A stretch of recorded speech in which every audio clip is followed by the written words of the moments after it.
Bedtime Stories with the Story Club for Kids. Hello, children. It's time to wind up for the day and settle down for the night. I hope all of you have brushed your teeth and are ready for bed. Now, let's begin our first bedtime story for tonight. This story is called An Octopus in Trouble. Once upon a time, there was a shy and quiet octopus.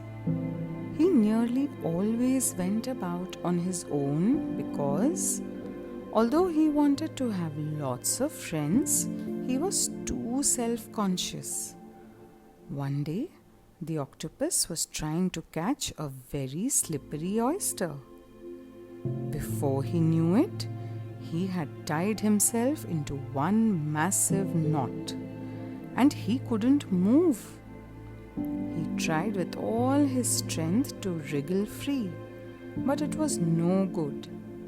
In the end, despite the great embarrassment he felt at being seen in such a tangle, he had to ask for help from the passing fish.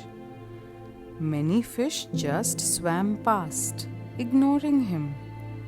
But one very kind little fish offered to help to untie all those tentacles from all those suckers. The octopus felt heartily relieved when he was finally set free. But he was so shy that he didn't dare talk to the fish and make friends with him. He simply thanked the fish and quickly swam off. Later, the octopus spent the whole night thinking that he had wasted a great opportunity to make friends with that very kind little fish. A couple of days later, the octopus was resting between some rocks when he noticed that everyone around was hurriedly swimming past. He looked into the distance and saw an enormous fish coming over to feed in that area. The octopus quickly hid.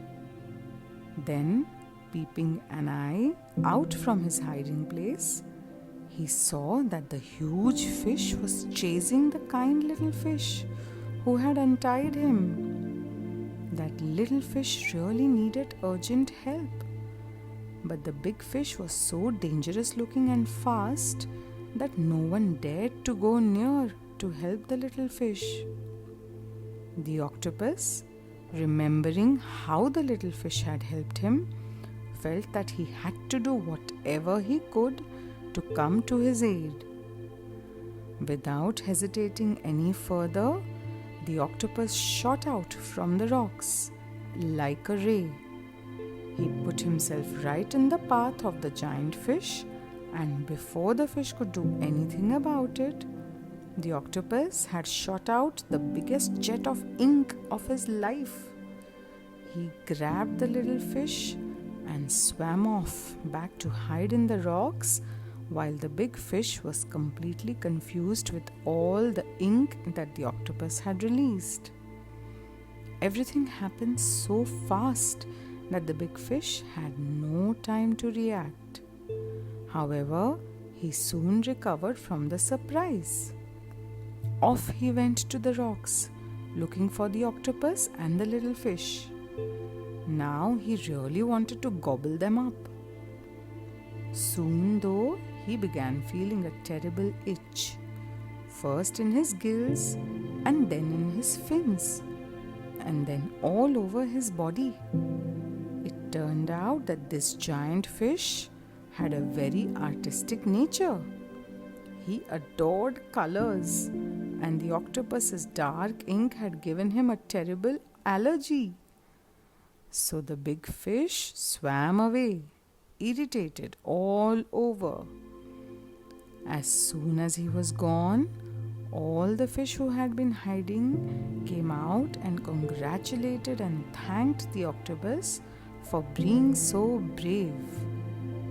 Then the little fish told them all how he had helped the octopus a few days earlier but he had never known anyone be so grateful that they would end up doing something so dangerous to save another fish's life. Hearing this, the other fish discovered how nice the shy octopus truly was, and everyone around was keen to be friends with such a brave and mighty octopus. The end. And now, let us listen to our next story. This story is called The Mystery of the Magic Window. Once upon a time, there was a little boy who became very ill. He had to spend all day in bed, unable to move. Because other children weren't allowed to come near him, he suffered greatly and spent his days feeling sad and blue. There wasn't much he could do except look out of the window. Time passed and his feeling of boredom just grew, until one day he saw a strange shape in the window.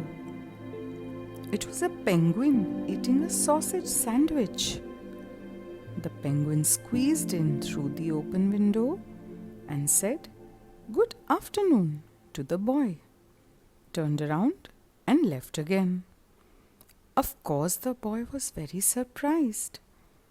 He was still trying to work out what had happened when outside his window he saw a monkey in a nappy, busy blowing up a balloon.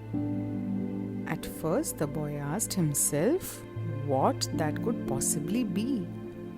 But after a while, as more and more crazy-looking characters appeared out of the window, he burst out laughing and found it hard to stop. Anyone wanting to stop laughing would never be helped by seeing a pig playing a tambourine, an elephant jumping on a trampoline, or a dog wearing a pair of glasses and talking about nothing else except funny stories. The little boy didn't tell anyone about this because who would have believed him? Even so, those strange characters ended up putting joy back in his heart and in his body. Before long, his health had improved so much that he was able to go back to school again. There, he got to talk to his friends and tell them all the strange things he had seen at his magic window. While he was talking to his best friend, he saw something sticking out of his friend's school bag. The boy asked his friend what it was, and he was so insistent that finally his friend had to show him what was in his bag. There, inside, were all the fancy dress animal suits and disguises that his best friend had been using to try to cheer the little boy up through the window. The little boy was grateful and realized what true friendship really is. His best friend had made sure that the little boy did not feel alone and did not feel bored and was able to get better much faster. And from that day on, the little boy and his best friend decided to make sure that they spread happiness and cheer all around them so that no one felt sad and alone. The end. And that's all for tonight. Good night, sleep tight, and don't let the bedbugs bite. Bye bye, children.